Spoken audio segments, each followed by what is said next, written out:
A few days ago, Disney Plus released their new original film, Phineas and Ferb, Candace Against the Universe, and I was super excited about this film, so let's talk about it.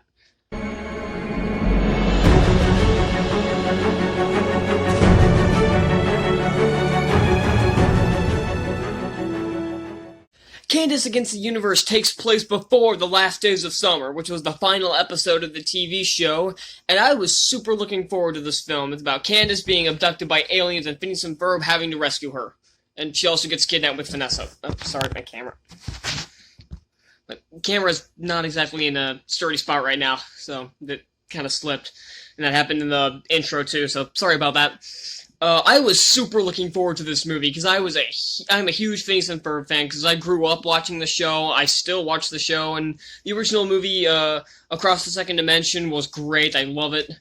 And so I was really looking forward to their return. And the trailer looked really good. It looked funny. It looked like a good time. And yeah, that's pretty much what this film is. It was a heck of a good time for me. I really enjoyed it.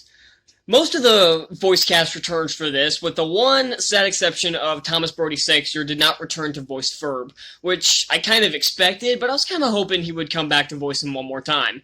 The new voice actor they got is fine, but once I remembered that he isn't Thomas Brody Sangster, it became extremely distracting every time Ferb spoke. Ferb does have more lines this time. Even Across the Second Dimension, he only had like 2 or 3 lines. In this one, he probably has about 10 lines. And every time he spoke, it was super distracting that it was a different voice actor.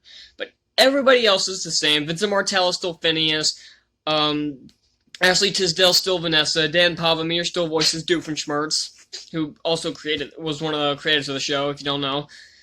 And one thing I'll get into is also that the plot is kind of standard.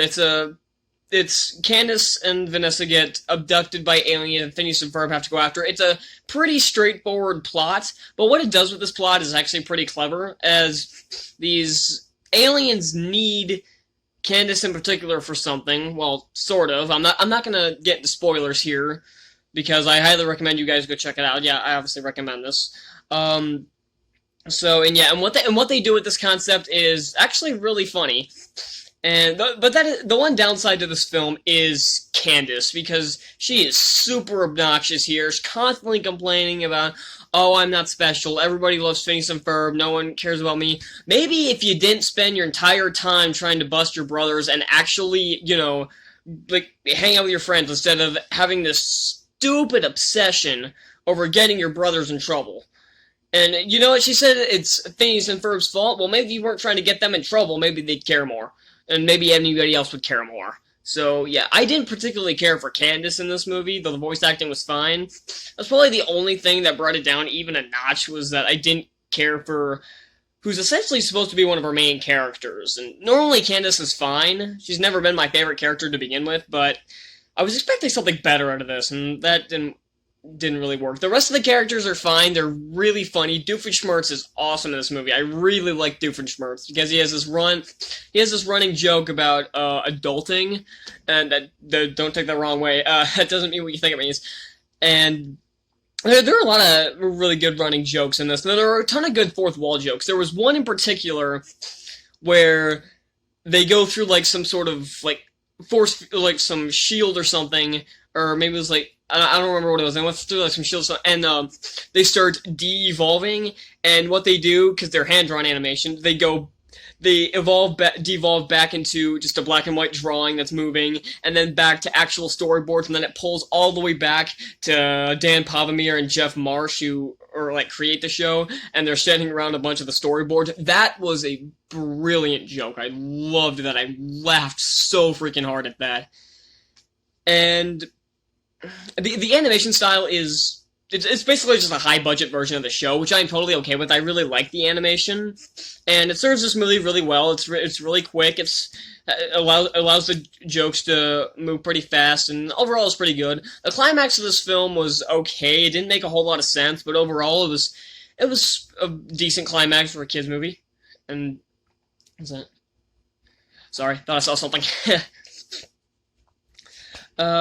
The music is still Danny Jacob. He still does a great job with the music for this movie.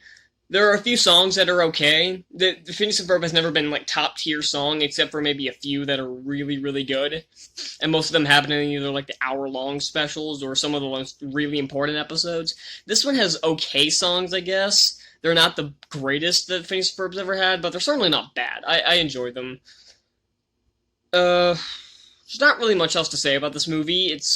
If you like Phineas and Ferb, you will like this movie.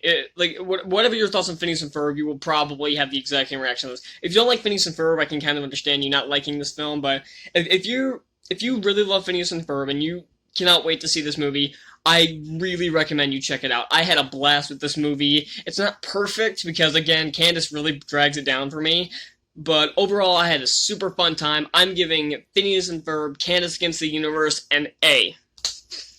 Thank you all so much for watching. Hit that like button down below. Subscribe if you want to see more of my reviews. And comment down below what you want me to see coming up in September, because this is my last review for an August movie. Next week I'll probably have Mulan, and then there are a few Netflix movies that are coming out over the week, so I'm going to check out, and I'll put a review up. Like, there's The Devil All the Time, Enola Holmes, and there's a couple Disney Plus releases that are coming out, so I'm going to check out. So, yeah, that's all I'm going to say, and I'll see y'all next time. Bye!